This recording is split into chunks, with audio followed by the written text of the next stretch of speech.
நாங்கள் ஒரு பெரிய யுத்தம் செய்த இனம், சாதாரண இனம் அல்ல. கௌரவ பிரதி சபாநாயகர் அவர்களே, இந்த உலகத்திலே விமானத்தில் இருந்து தரப்பட கடற்படையும் வரையும் பாவித்த பல இளைஞர்கள் இன்றைக்கும் இருக்கிறார்கள். குண்டுகளை செய்ய தெரிந்தவர்கள் இன்றும் இருக்கிறார்கள். அவருடைய பரம்பரை இருக்கிறது. நாங்கள் மீண்டும் ஒரு ஆயுத யுத்தம் பற்றி விரும்பியவர்கள் அல்ல, ஆயுதங்கள் மீது காதல் கொண்டவர்களும் அல்ல, துப்பாக்கிகள் பற்றி சிந்திக்கின்றவர்களும் அல்ல.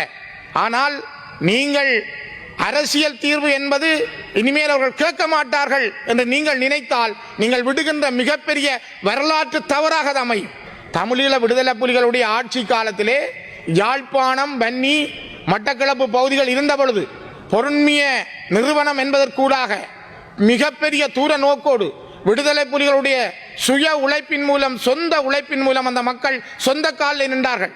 14 ரூபாவுக்கு 1 கிலோ அரிசி வாங்கினார்கள். மக்கள் சுதந்திரமாக வாழ்ந்தார்கள், கல்வி கற்றார்கள், போய் வந்தார்கள், போக்குவரத்து இருந்தது. ஆனால் இன்றைக்கு அரிசியின் விலை என்ன, பருப்பின் விலை என்ன, மரக்கரியின் விலை என்ன, அடுத்த பொருளாதார கட்ட நகர்வு என்ன? காங்கேசந்துறை துறைமுகத்தை அபிவிருத்தி செய்து இந்தியா அதுக்கு முழுமையான காசை வழங்க தயாராக இருக்கிறது.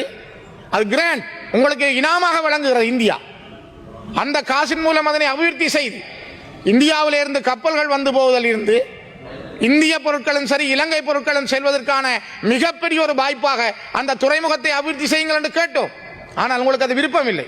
ஏனென்றால் துறைமுகம் அபிவிருத்தி அடைந்தால், கப்பல்கள் வந்து போனால், பொருள்கள் யாழ்ப்பாண மையத்தை கொண்ட ஒரு வர்த்தக மையமாக யாழ்ப்பாணம் மாறும்.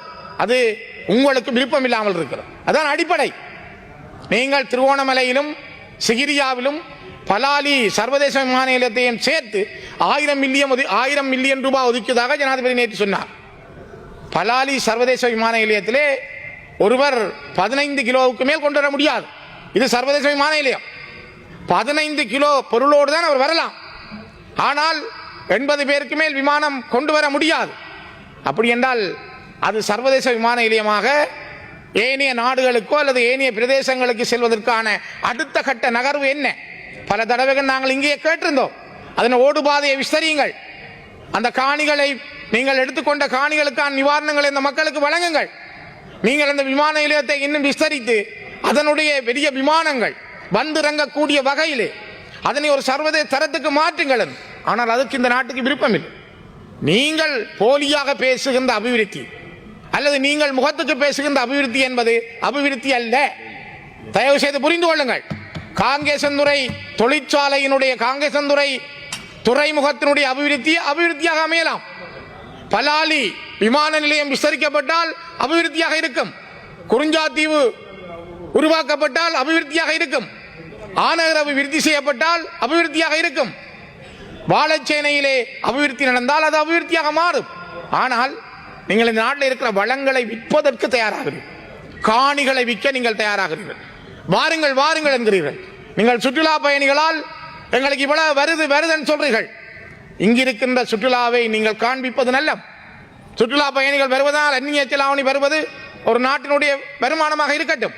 ஆனால் அதுதான் நிரந்தர வருமானம் அல்ல. முதலிலே இந்த நாடு ஜப்பானியர்கள் சொந்த காலிலே நின்றது போல, சிங்கப்பூர் மக்கள் தங்களுடைய சொந்த உழைப்பிலே நின்றது போல, மக்களுடைய சொந்த காலில் நிற்கின்ற நாடாக இந்த நாடு மாற வேண்டும். உங்களுக்கு தெரியும் கௌரவ பிரதி சபாநாயகர் அவர்களே, தமிழீழ விடுதலை புலிகளுடைய ஆட்சி காலத்திலே யாழ்ப்பாணம், வன்னி, மட்டக்களப்பு பகுதிகள் இருந்த பொழுது பொருண்மிய நிறுவனம் என்பதற்கூடாக மிகப்பெரிய தூர நோக்கோடு விடுதலை புலிகளுடைய சுய உழைப்பின் மூலம், சொந்த உழைப்பின் மூலம் அந்த மக்கள் சொந்த காலில் நின்றார்கள். 14 ரூபாவுக்கு 1 கிலோ அரிசி வாங்கினார்கள். மக்கள் சுதந்திரமாக வாழ்ந்தார்கள், கல்வி கற்றார்கள், போய் வந்தார்கள், போக்குவரத்து இருந்தது. ஆனால் இன்றைக்கு அரிசியின் விலை என்ன, பருப்பின் விலை என்ன, மரக்கரியின் விலை என்ன, அடுத்த பொருளாதார கட்ட நகர்வு என்ன? நாடு பொருளாதாரம், தெங்கு, தேயிலை, அதனை விட ரப்பர் உற்பத்தியிலே என்ன வருமானம் பெறுகிறது? வளமையான வருமான கலாச்சாரத்தில் இருந்து இலங்கை எவ்வளவு தூரம் விழுந்திருக்கிறது பின்னுக்கு. நீங்கள் வெறுமனே கட்டிடங்களை திறப்பதன் மூலம் நிதி பாயும் என்று நினைக்காதீர்கள். அது நிதி பாய்ச்சல் அல்ல, அது அபிவிருத்தி பாய்ச்சல் அல்ல. அது இந்த நாட்டில் ஒரு பார்வைக்கான ஒரு விமர்சனம். கலாச்சாரத்திலே நீங்கள் வயோதிபர்களுக்கு மாலை போடுவதும் அம்மாக்களை கட்டி கொஞ்சுவதும் மட்டும் நாட்டின் அபிவிருத்தி அல்ல. நாடு என்பது அந்த அம்மா மகிழ்ச்சியோடு இருக்கிறாரா? இந்த நாட்டில் இருக்கின்ற ஒவ்வொரு வயோதிபனும் தன்னுடைய சொந்த உழைப்பிலே வாழுகிறானா? அவன் வாழ்வதற்கு எந்த தடையும் இல்லை என்பதை உருவாக்குங்கள். தயவு செய்து கௌரவ பிரதி சபாநாயகர் அவர்களே, நான் ஒன்றை சொல்ல விரும்புகிறேன். முதலாவது, இந்த நாட்டிலே நீங்கள் இருக்கின்ற பிரச்சனையை தீர்ப்பதற்கு தயாராகுங்கள். நீங்களும் நாங்களும் இந்த நாட்டினுடைய பங்காளிகள். கௌரவ பிரதமர் அவர்கள் இருக்கிறார், பல உறுப்பினர்கள் இருக்கிறீர்கள். நீங்கள் ஒரு சோசலிசவாதிகள் என்று நான் நினைக்கிறேன். நான் பல யதார்த்தவாதிகளை பார்த்திருக்கிறேன், லிபரல்வாதிகளை பார்த்திருக்கிறேன். ஆனால் உங்களை சோசலிசவாதிகளாக நீங்கள் சொல்லிக் கொள்கிறீர்கள். இந்த சோசலிசம் என்ற ஒடுக்குமுறைக்கு எதிரான உங்களுடைய போராட்டம், நீங்கள் காலனித்துவத்துக்கு எதிரான உங்களுடைய போராட்டம், நவ காலனித்துவத்துக்கு எதிரான உங்களுடைய போராட்டம், நாங்கள் கொஞ்சம் கொஞ்சம் உங்களோடு அந்த எண்ணங்களை கொண்டவர்கள். அதனால்தான் நாங்கள் ஒரு தமிழ் பேசும் மக்களாக தமிழர்கள், முஸ்லீம்கள் இந்த மண்ணிலே தொடர்ந்து நாங்கள் இந்த நாட்டில் ஒரு தீர்வுக்காக நாங்கள் கேட்கிறோம் உங்களிடம். ஆகவே இந்த தமிழ் பேசும் மக்களுடைய பிரச்சனையை, ஒடுக்குமுறைக்காக அந்த மக்களுடைய, ஒடுக்கப்பட்டிருக்கிற மக்களுடைய சுயநிர்ணய உரிமையை அங்கீகரிக்காத சோசலிசம் என்றால் அது என்ன சோசலிசம்?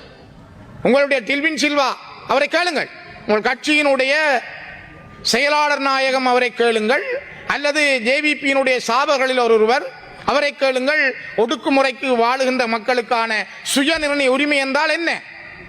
ஒரு சுயத்தோடு வாழ்ந்த இனம் வடக்கும் கிழக்கிலும் தன்னுடைய பாரம்பரியமான வரலாற்று நில அடையாளங்களோடு, தனக்கே உரித்தான மொழியோடு, தனக்கே உரித்தான பாரம்பரிய கலாச்சார அடையாளங்களோடு வாழ்ந்த இனம் இன்று ஒடுங்கி நிற்கிறது, ஒடுக்கப்பட்டிருக்கிறது. ஆனால் அதை பற்றி பேசுகின்ற திராணி, தைரியம் இந்த நாட்டிலே எந்த தலைவருக்கும் இல்லை. நீங்கள் இப்படியே போனால் நான் ஒன்றை தெளிவாக சொல்லுகிறேன், நாங்கள் மீண்டும் ஒரு ஆயுத யுத்தம் பற்றி விரும்பியவர்கள் அல்ல, ஆயுதங்கள் மீது காதல் கொண்டவர்களும் அல்ல, துப்பாக்கிகள் பற்றி சிந்திக்கின்றவர்களும் அல்ல. ஆனால் நீங்கள் அரசியல் தீர்வு என்பது இனிமேல் அவர்கள் கேட்க மாட்டார்கள் என்று நீங்கள் நினைத்தால் நீங்கள் விடுகின்ற மிகப்பெரிய வரலாற்று தவறாக அமையும். அதனால் தான் நான் குறிப்பிட விரும்புகிறேன், வெறும் சடங்காக வரவு செலவு திட்டம் வருவதல்ல. வரவு செலவு திட்டம் வருடாந்தம் சொல்லப்படுகின்ற ஒரு கொள்கை விளக்கம். இந்த நாட்டினுடைய மிகப்பெரிய பொருளாதார வல்லமையை, இந்த நாட்டினுடைய கொள்கையை அடுத்த ஆண்டிலே எவ்வாறு நாங்கள் நடைமுறைப்படுத்துவோம் என்பதை சொல்லுகின்ற மிகப்பெரிய ஒரு கொள்கை ஆவணம் தான் அந்த நாட்டினுடைய பாதுகாடு என்பது. ஆகவே பாதுகாடு எதிர்வரும் ஆண்டிலே வருகின்ற வருமானங்களை செலவினங்களையும் எவ்வாறு சமப்படுத்துவது என்பது மட்டுமல்ல, இந்த நாட்டில் இருக்கின்ற இனங்களுக்கு இடையில் எவ்வாறு ஒற்றுமை ஏற்படுத்தப்படும், இனங்களுக்கான பிரச்சனை எவ்வாறு தீர்க்கப்படும், இனங்களுக்கான நீதி எவ்வாறு வழங்கப்படும், கடந்த ஆண்டுகளில் நாங்கள் நடந்தவற்றிலிருந்து எவ்வாறு முன்னேறுவோம் என்பதை சொல்வதற்கான ஒரு இடம்தான் இந்த வரவு செலவு திட்டம். ஆனால் நீங்கள் கடந்த ஜெனீவாவில் நடைபெற்ற பிரேரணையில் கூட நீங்கள் போய் சொல்லி இருக்கிறீர்கள். நீங்கள் உங்களுடைய வெளியுறவுத்துறை அமைச்சரும் சொல்லுகிறார், நாங்கள் சர்வதேச விசாரணைக்கு தயாரில்லை. உங்களோட முதுகுல புண்ணில்லை என்றால், உங்களோட முதுகுல காயம் இல்லை என்றால் ஏன் நீங்க பயப்படுறீங்க? ஏன் நீங்க பயப்பட வேணும்? நீங்கள் நெஞ்ச நிமிதி சொல்லாம நாங்கள் செய்யலை என்றால் செய்யலன்னு சொல்லுங்க. ஆனால் இதுவரை நல்லிணக்க ஆணைக்குழுவால் நீதி இந்த நாட்டிலே கிடைக்கப்பெறவில்லை, ஜனாதிபதி ஆணைக்குழுவால் நீதி கிடைக்கப்பெறவில்லை, உங்களாலும் நீதி கிடைக்காது என்றுதான் நாங்கள் இந்த நாட்களிலே நம்புகின்றோம். அதனால் தான் நாங்கள் மீண்டும் மீண்டும் வலியுறுத்துகிறோம், சர்வதேச சமூகம், நான் இந்த உயர்ந்த சபையினூடாக அந்த சமூகத்தில் ஒரு கோரிக்கையை வைக்கிறேன். இந்த நாட்டிலே நீதியை சிங்கள மக்கள் தரமாட்டார்கள், சிங்கள தலைவர்கள் அதற்கு விடமாட்டார்கள். ஆகவே சர்வதேச சமூகம் தமிழர்களுக்கான நீதியை வழங்க தயாராக வேண்டும். தமிழர்களுக்கான நீதி கிடைக்க வேண்டும் என்றால் அது ஒரு சர்வதேச தலையீட்டோடு மட்டும்தான் சாத்தியமானதாக மாறும். அந்த சாத்தியமான நீதியான நல்லிணக்க பொறிமுறை என்பது சர்வதேசத்தினுடைய பார்வையில் நடைபெற வேண்டும் என்பதைத்தான் நாங்கள் மீண்டும் மீண்டும் வலியுறுத்துகிறோம். ஆகவேதான் சாதாரணமாக கொண்டு வரப்பட்ட சர்வதேச சமூகம் புரிந்து கொள்ள வேண்டும். உலக நாடுகள், அமெரிக்கா, இந்தியா உட்பட பல நாடுகள் இந்த இலங்கை இந்திய ஒப்பந்தத்திலே அமெரிக்காவினுடைய பங்கு இருந்தது, இந்தியாவினுடைய பெரும் பங்கு இருந்தது, இந்தியாவில் மிகப்பெரிய தலையீட்டை செய்திருந்தது. ஆனால் இன்று இந்த இலங்கை இந்திய ஒப்பந்தத்தின் ஊடாக வந்த 13ஆம் திருத்தத்தினுடைய மாகாண சபைகளை கூட நடத்துவதற்கு இந்த நாடு தயங்குகிறது. இந்த நாட்டினுடைய ஆட்சியாளர்கள் தயங்குகிறார்கள் என்றால் அது மிகப்பெரிய ஆபத்தான விடயம். இது ஒரு இனத்துக்கு செய்யப்படுகின்ற மிக மோசமான ஒரு பின்னடைவு. அதனால் தான் நாங்கள் வலியுறுத்துகிறோம், அரசியல் தீர்வுக்கு நீங்கள் தயாராகும். நாங்கள் எங்களுடைய கட்சியாலே நான் நினைக்கிறேன் ஜனாதிபதிக்கு 2 கடிதங்கள் எழுதியிருந்தார்கள். ஆனால் இதுவரை ஜனாதிபதியிடம் இருந்து எந்த பதிலும் இல்லை. ஒரு ஆரம்ப புள்ளியாக ஒரு தேர்தல் மூலமான ஒரு மக்களுடைய ஆணையாக இருக்கின்ற மாகாண சபையை நடத்த உங்களிடம் தயாரில்லை. அரசியல் தீர்வுக்கு நீங்கள் எப்படி தயாராக கௌரவ பிரதி சபாநாயகர் அவர்களே, நான் கேட்கிறேன், நாங்கள் எங்களுடைய இலங்கை தமிழரசு கட்சியினுடைய அரசியல் ஜாப்பிலேயே மிகவும் தெளிவாக சொல்லப்பட்டிருப்பது சமஷ்டி அடிப்படையிலான அரசியல் தீர்வு. இந்த நாட்டில் நாங்கள் கேட்பது இன்னைக்கு பெல்ஜியத்தில் இருக்கிற ஆட்சி முறை, சுவிட்சர்லாந்தில் இருக்கிற ஆட்சி முறை, இந்த நாடுகளில் இருக்கிற ஆட்சியால் அந்த நாடு பிரியவில்லை. ஏன் அமெரிக்கா இந்தியாவிலே கூட இருக்க செமி சமஷ்டி என்பது கூட அந்த நாடுகளில் பிரிவினை அல்ல, அந்த நாடுகளை ஒற்றுமையாக பலமாக வைத்திருக்கிறது. அந்த அடிப்படையில் சமஷ்டி அடிப்படையிலான அரசியல் தீர்வு என்ற ஒன்றுக்காக நாங்கள் ஏன் பேசக்கூடாது? அந்த பேச்சுவார்த்தைக்கு ஏன் நீங்கள் தயாராக கூடாது? கௌரவ உறுப்பினர்களே, இந்த சபையில் இருக்கிறவருடன் நான் கேட்கிறேன், ஒரு நியாயபூர்வமான இந்த நாட்டுக்குள்ளே ஒற்றுமையாக வாழ்வதற்கான ஒரு கூட்டாட்சி முறைக்கு நீங்கள் தயாரில்லை என்றால் எதற்கு நீங்கள் தயாராக போகிறீர்கள்?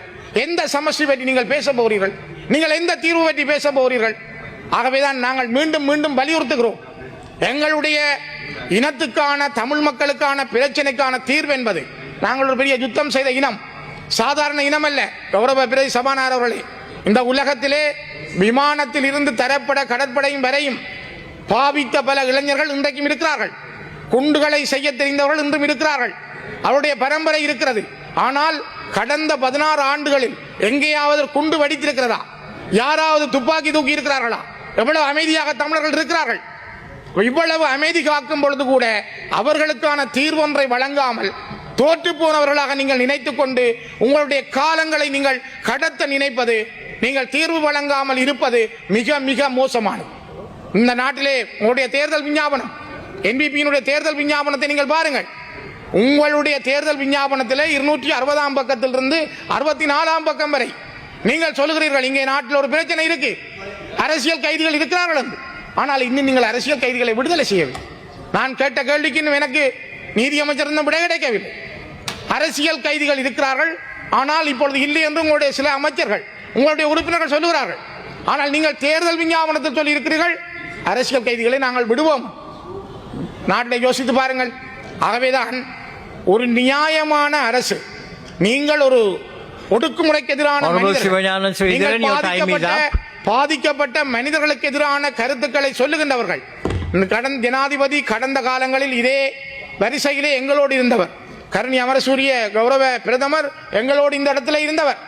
நாங்கள் எல்லாரும் ஒன்றாக இருந்தவர்கள். உங்களுக்கு தெரியும், எங்களுடைய பிரச்சனைகள் தெரியும், உங்களுக்கு எங்களுடைய நிலைமை தெரியும். இதையும் புரிந்து கொண்டு ஒரு தீர்வுக்கு தயாராகாத இலங்கை அடுத்த வரவு செலவு திட்டமும் இதே பாணியிலே வரும் என்றால் இலங்கை வேறொரு திசைக்கு செல்லும் என்பதை நான் எச்சரிக்கையாக சொல்ல விரும்புகிறேன். காரணம், நீங்கள் சவால் விடுவது போல அல்ல, நீங்கள் சொல்லுவது போல ஒற்றுமை இல்லாத, இனங்களை அனுசரித்து போகாத, இனங்களுக்கான தீர்வுகளை வழங்காத, ஒரு அரசியல் தீர்வில்லாத இந்த நாட்டிலே எந்த வரவு செலவு திட்டமும் வெற்றியுள்ளதாக மாறாது என்பதை மீண்டும் நான் வலியுறுத்த விரும்புகிறேன்.